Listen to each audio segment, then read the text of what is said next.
Hello, everybody, and welcome to the Crypto Hipster Podcast. This is your host, Jamil Hassan, the Crypto Hipster, where I interview founders, entrepreneurs, executives, thought leaders, amazing people all around the world of crypto and blockchain. And I have an amazing guest today, and I'll tell you why. I collaborated with this man back in 2018, 17, and 18 during the ICO days. We're both holdovers from crypto of long ago. I'm looking forward to speaking with him today. I'm going to pronounce his name correctly, I hope. Mamadou Kwidjim Toure. Mamadou, welcome to the show.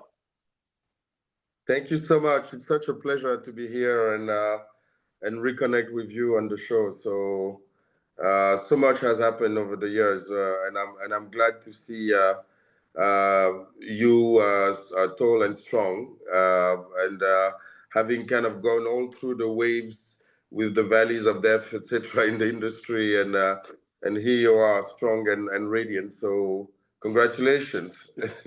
Thank you. Thank you. I don't know about tall. I'm 5'6". I don't know about tall, but everything else is good. Thank you.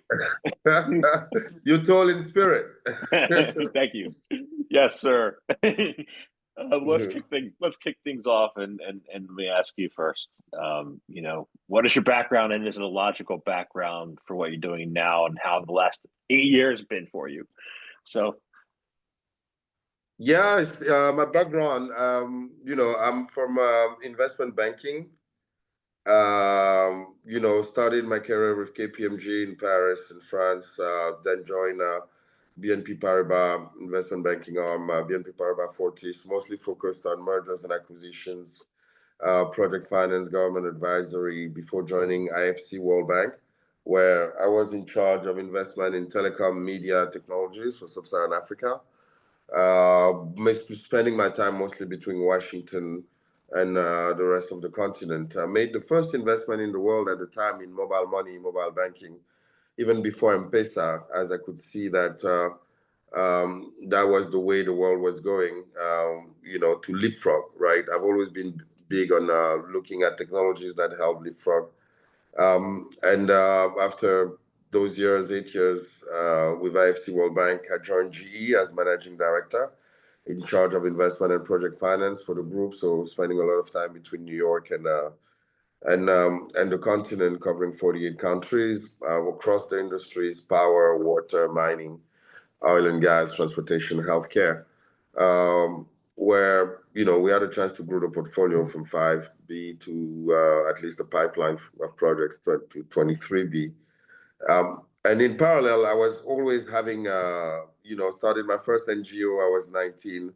While I was at the World Bank, I was very frustrated with the system. So I decided to start my own organization called Africa 2.0 that gathered young leaders from Africa and the diaspora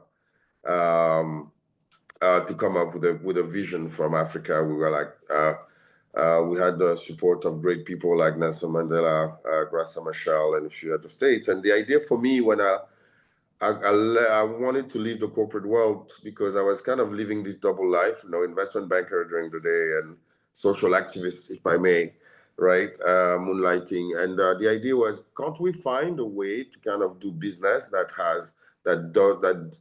will let you do good and do well at the same time?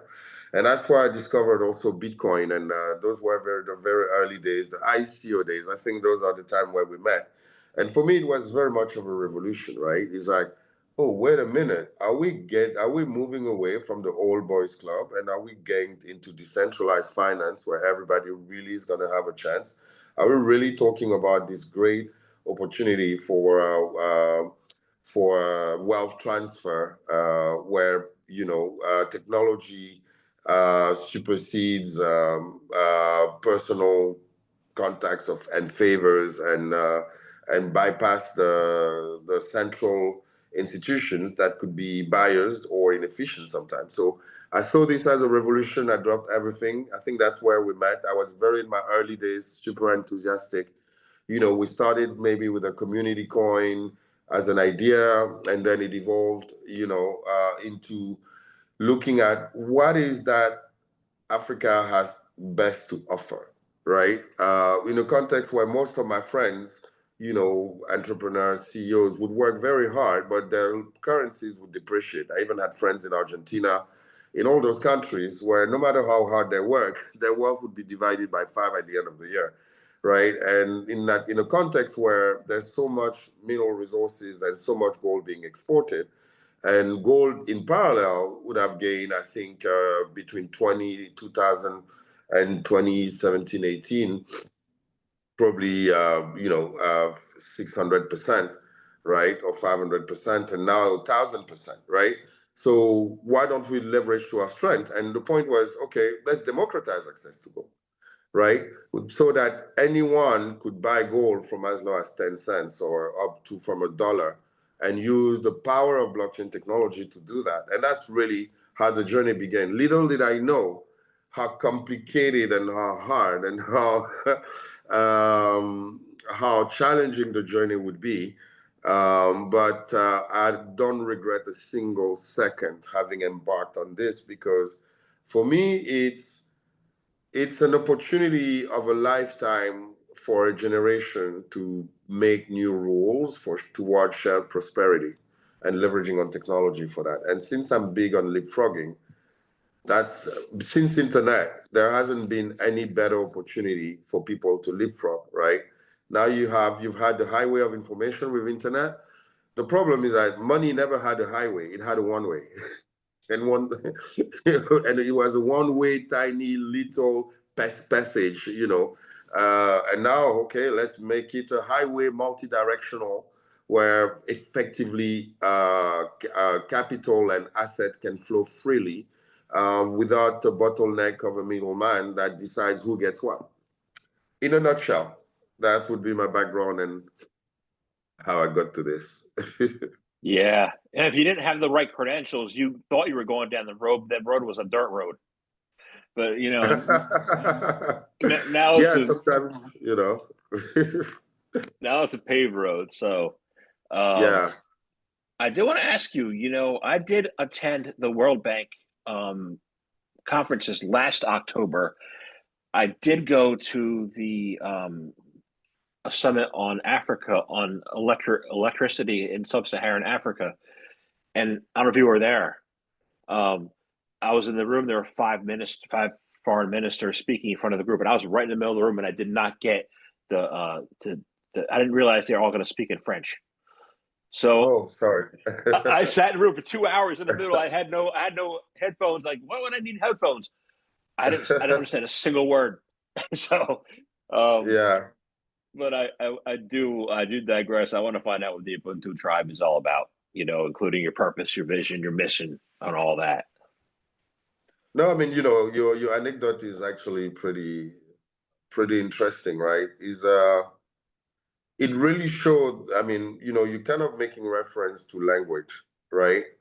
And sometimes language can be a prison, right? And there's so many elements besides language that and I'll link it to Ubuntu Tribe and you'll understand, that have kind of ring-fenced people to either a status or a geography or the prison of their own currency, right?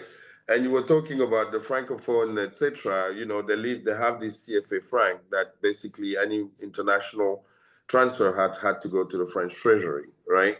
So it's not, your point you're referring to is actually very, very timely.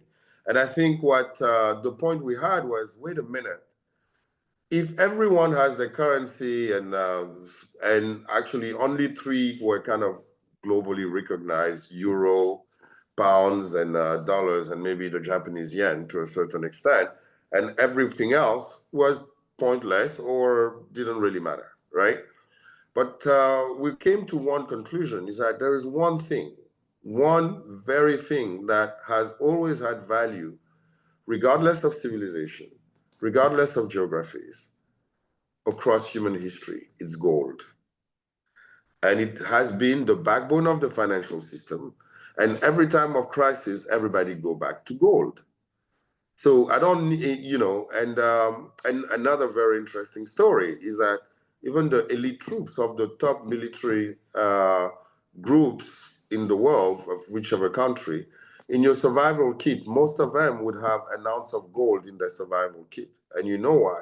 Because no matter where you go, even if you're in the end of the Congo Basin or the Amazon forest, that ounce of gold will bring you home, right?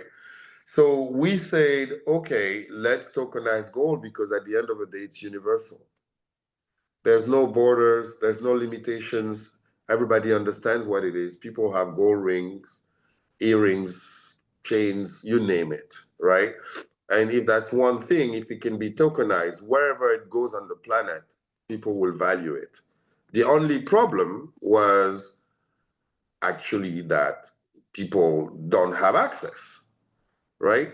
At best, they can get jewelry. At worst, it gets exported and they've been given paper that keeps on losing value over time while the gold has left the shores and keeps appreciating over time.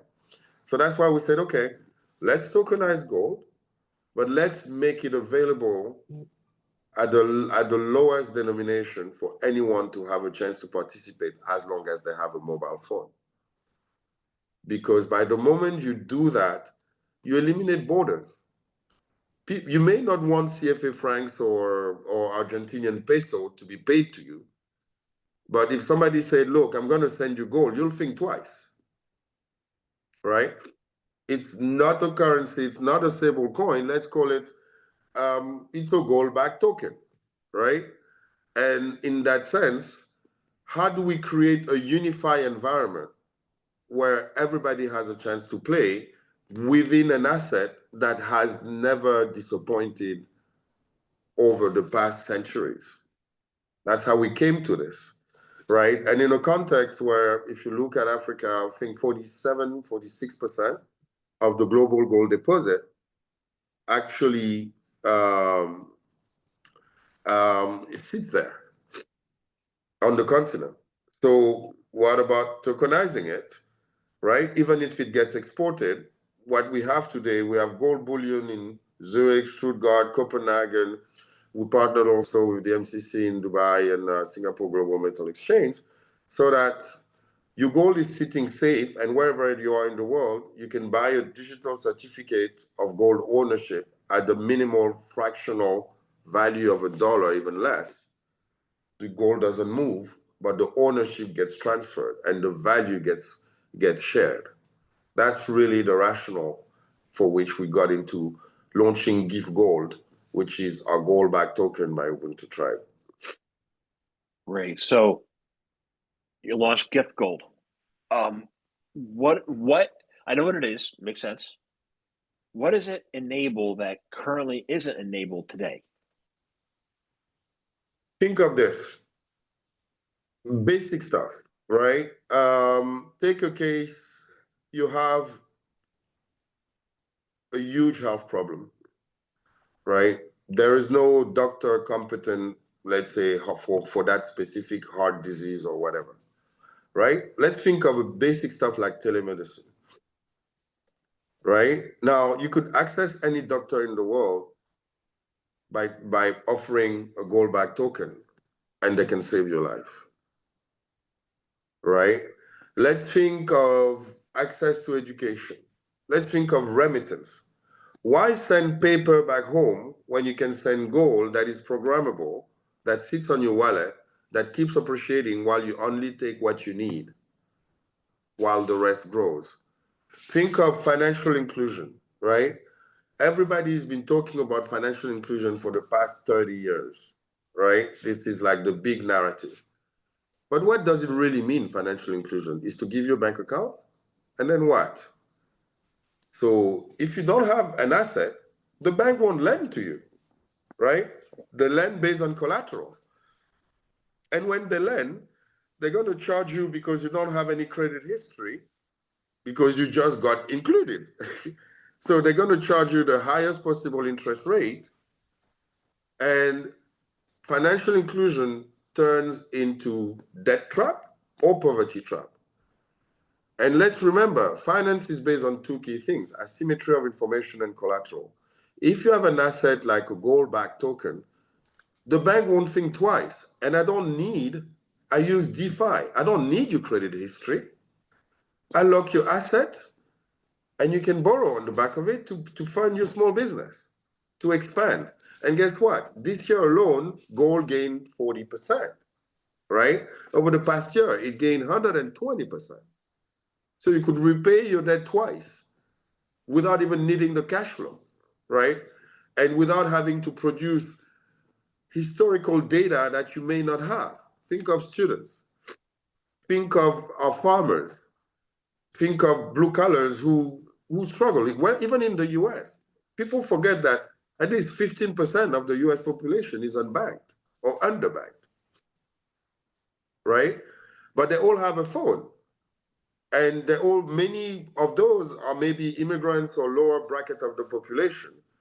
But from a phone, they can purchase gold. And you don't have to explain to them like you would need to explain Bitcoin, although Bitcoin has its own value, of course.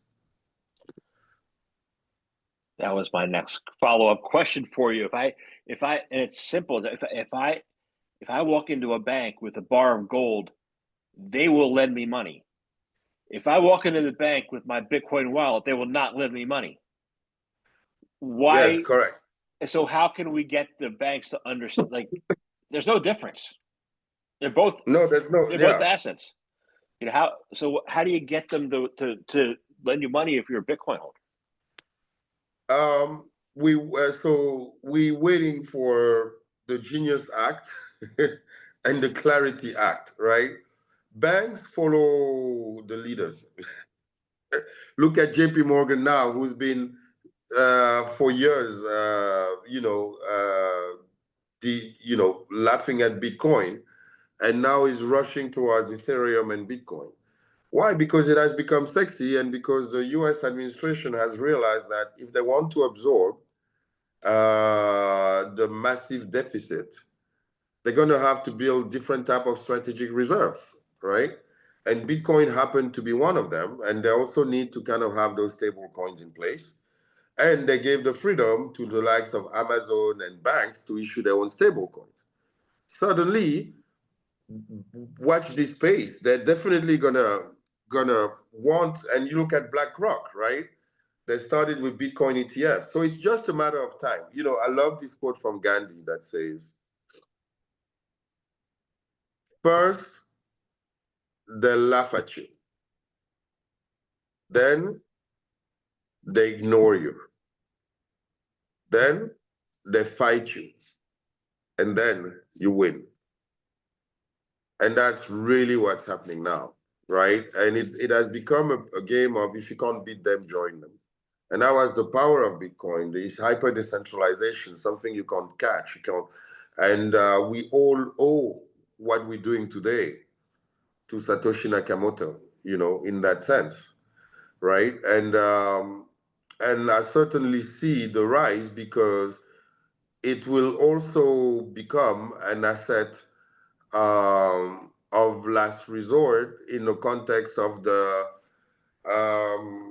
collapsing dollar, traditional capital markets ailing and battling, and it's kind of being more and more visible, where people would need to look at safe place to deploy their capital and balance their portfolio. Did you know that central banks basically, out of a global production of gold of 3,000 something tons, central banks last year bought like more than 1,000. So they know something we don't know, right? BlackRock launching Bitcoin ETF knows something we don't know. But we happen to not be as stupid as we look. I'd like to think I'm not as stupid as I look. I mean, we pretend for sure, but definitely we're not, and especially not you. Well, thank you. So I want to go back to something you said earlier. You posed a question, and I actually want to pose it back to you. You said, what does Africa best have to offer besides gold in this Web3 space? What does Africa best have to offer that we should be collaborating with or partnering with to make things happen? Okay, let's do the math. What people don't realize is that in 20 years, 7 kids born on the planet out of 10 will be Africans. In 15 years, we're going to be 2 billion people. and the youngest, of course, while at the same time, 7 out of 10 European will be above 65. So the demographics alone speaks for itself. Now, what people don't realize also is that Africa is 60% of the global arable land. So it means that once you bring technology and you have the human resources, and then you can leapfrog, then you start having something that is very unheard of. Now, let's talk about natural resources. You know, those conflicts that people see on the continent is not because Africans like to fight. It's because there is a prize there that is generally the resources, right? 70% of the platinum, 45% of the global gold deposit, 35% of the lithium. That's not nothing, including the rare earth, right? And all those things that serve for military. So the reason why Amazon is investing massively, and same for Elon Musk and Tesla, especially in the resources space, is because they know they're going to need it. Now, something people don't even realize, AI. We talk about AI, right? And we say, oh, the big thing about AI is going to be energy. Yes, it will. But what people don't realize is that to build all those data centers, the cost, the expenses in your total expense for those data centers will go for 6% into copper. So where is this copper going to come from?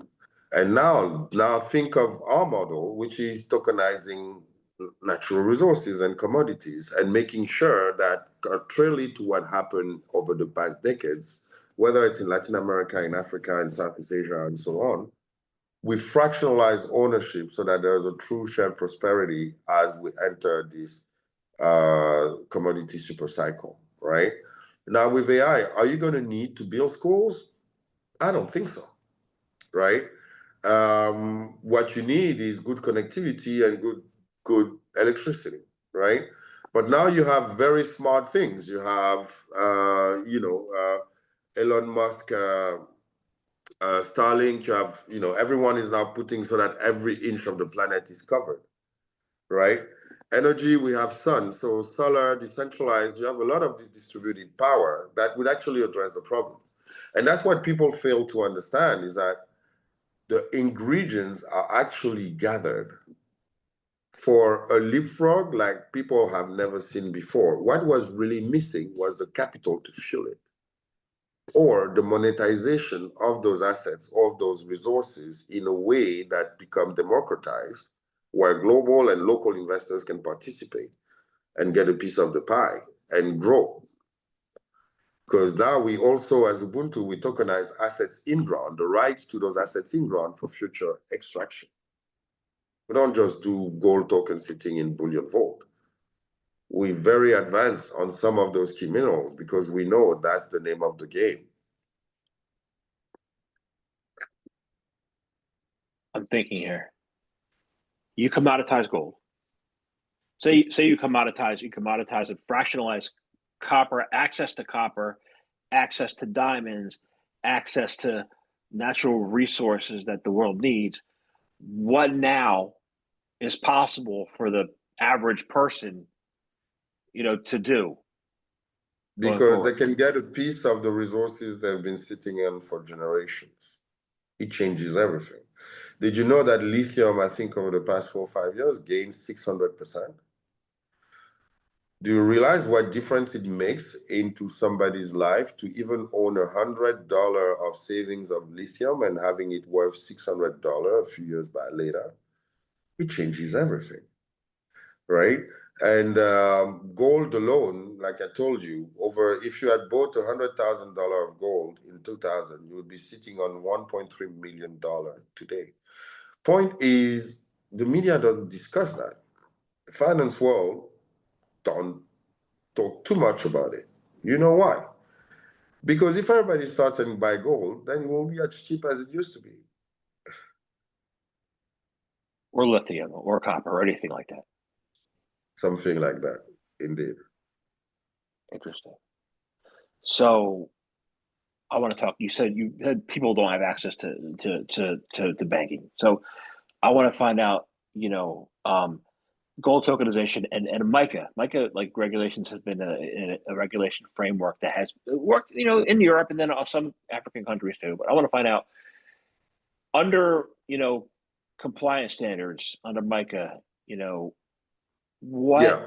what operational protocols would be the template for asset tokenization globally because of it? So we have good news for you. We fully regulated under MiCA, right? We're one of the only gold-backed tokens that can proudly say so, right? And it took us quite a while to get there because, as you know, as people say, America innovates, Europe regulates, right? Many tried but didn't get there. Some got delisted, etc.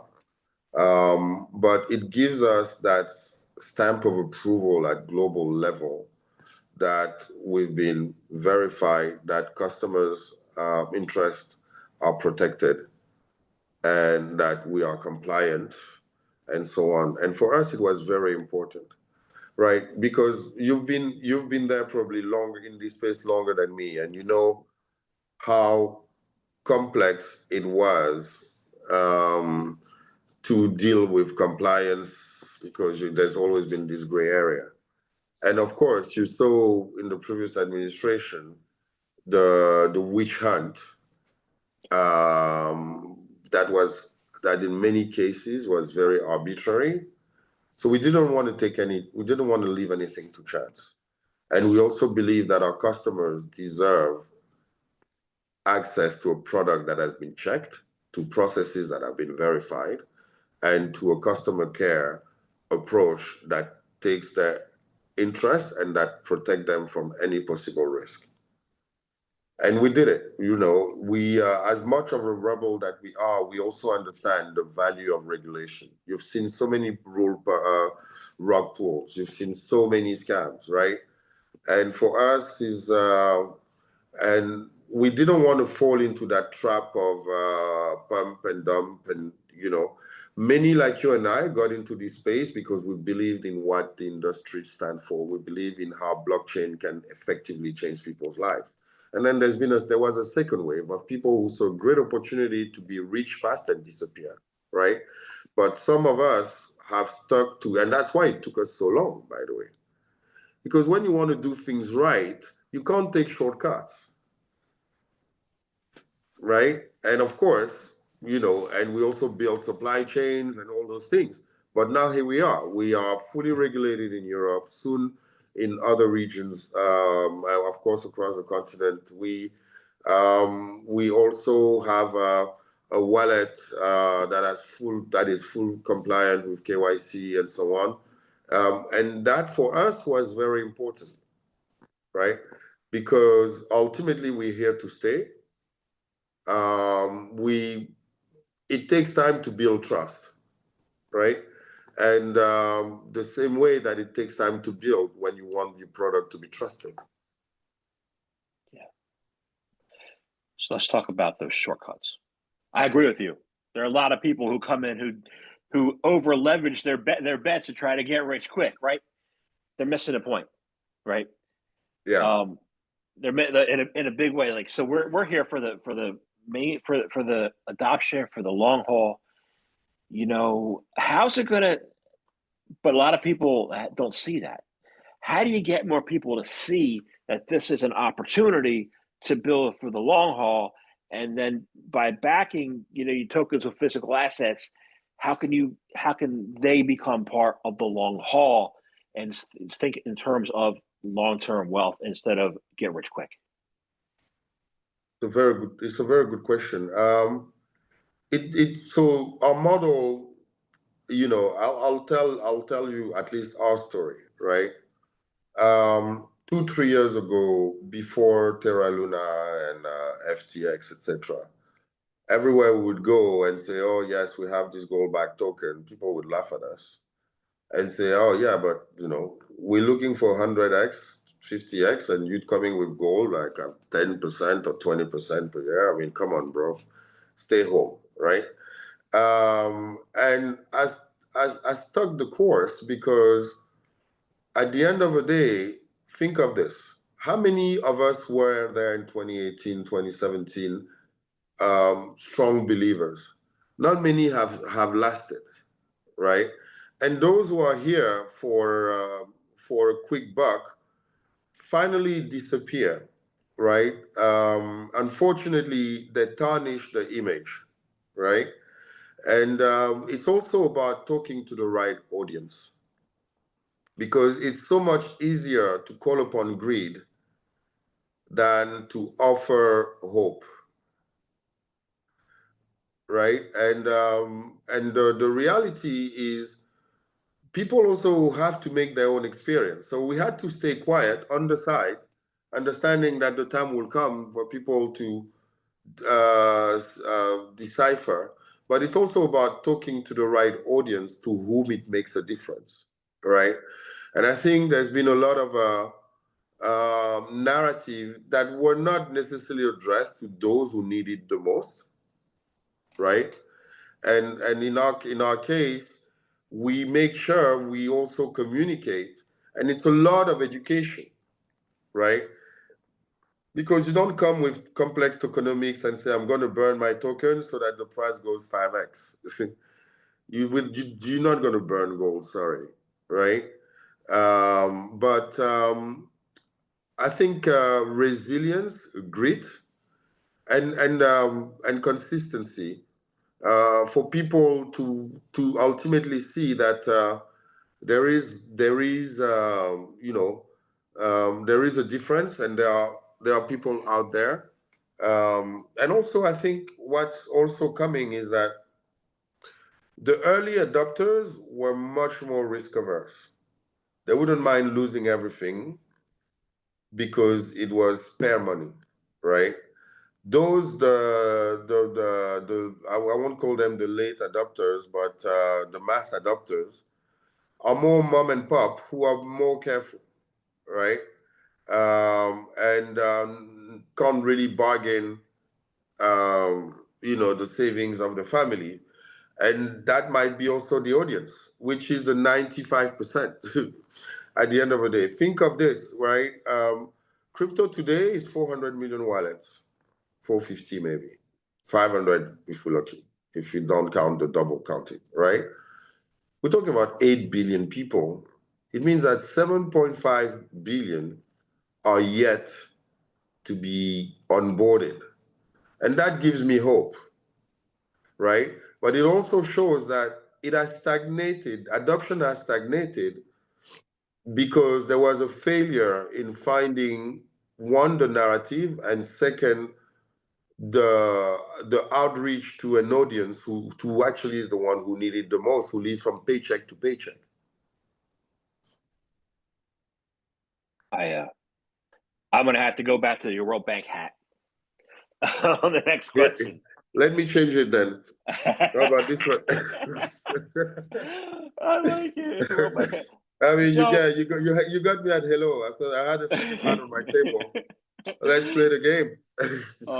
Awesome. So I have listeners in 128 countries. I don't have listeners in 205 countries. I would love to get the other 75 on board. But with the World Bank saying those 75, the people in the 75 countries, they still don't have access to banking or to anything. So for the people who lack this banking access, how do you think that your fractional ownership of the resources can help them to then gain the banking access? And how do we move that forward? Okay, so once again, let's do the math, right? If you take, what people don't realize is that in the United States, you have 52% of the population who has access to the stock market. It literally means that 160 million Americans don't have access, okay? Europe is probably 45% or something like that. So, and if you count Japan, so basically OECD countries would be half, 50%. Africa, maybe stock markets, bonds, whatever, we talk about 5 to 10%. And other emerging markets, you're talking about 15%, right? So if you take all those people together, it's less than 1 billion people. It's 800 million people, roughly, right? Now, let me see. I think I have something here. Yeah, I have something. 5.6 billion people have a mobile phone. That's where the game is changed. And through that mobile phone, they can buy any digital assets. Even if it's not a smartphone, you can do it via USSD today, right? In our model, you have, payment partners, etc. That covers 170 countries, and where you can reach through your phone, even if you don't have a bank account. How beautiful is that? Suddenly, you have assets that appreciate over time, and that skyrocket, things you would never even have thought of. And soon we'll be tokenizing the shares of Tesla, Nvidia, fractionalizing it. And you can sit in the middle of the forest and get them on your phone. That's where the change is, right? And like I mentioned before, I've always been about leapfrogging, because there's no way you're going to catch up with others if you follow the same linear path, right? And technology is the biggest equalizer. And if you can have gold for $1, if you can have Satoshi for even less, or right? If you can get a lot of those that are priced outside of your local currency depending of a government that can perform or not perform, and that can ruin your economy overnight, you're protected. And that's really where we're heading. And that's why we built a wallet that is also working low latency. That's why we're working on USSD solutions, so that we serve our vision to create equal access to opportunity, regardless to place of birth or wealth at birth. I love it. I love the whole entire concept of leapfrogging. So, Thank you so much. yeah. So I want to thank you very much for your time today. I enjoyed speaking with you. It's great to catch up after 7 years, 8 years. I have one last question. It's sort of simple. It's how can people find out more information about you, about Ubuntu Tribe, about your gift gold? Well, how can they do that? So yeah, thank you so much. I mean, of course, you can find more information on Ubuntu Tribe on our website, utribe.one, utribe.one. And of course, follow us on social media, Ubuntu Tribe One or Ubuntu Tribe or utribe, Telegram, X, Insta, LinkedIn, and so on. So please visit our website. There's so much to learn. We just released something that will we thought would really help people understand where the world is going and what gold is going to play. It's our Gold for All report. We launched it actually on 9 September this year on Times Square. It was a huge success. And we even had interviews of people on Wall Street and on Times Square. And it's very interesting to see how the world is reacting. It has had a lot of downloads. And our Give Gold is listed. You can find it on Bitmart, on CoinStore. We're also listed on CoinGecko, soon to be CoinMarketCap, and more exchanges will be onboarding. So we're very excited. We want to build this movement, and you're definitely part of it, and this community where we unlock people's potential by set them free financially so that they can move up the Maslow pyramid. Awesome. Thank you very much for your time today. Thank you for your time, and thank you for having me. Really appreciate it.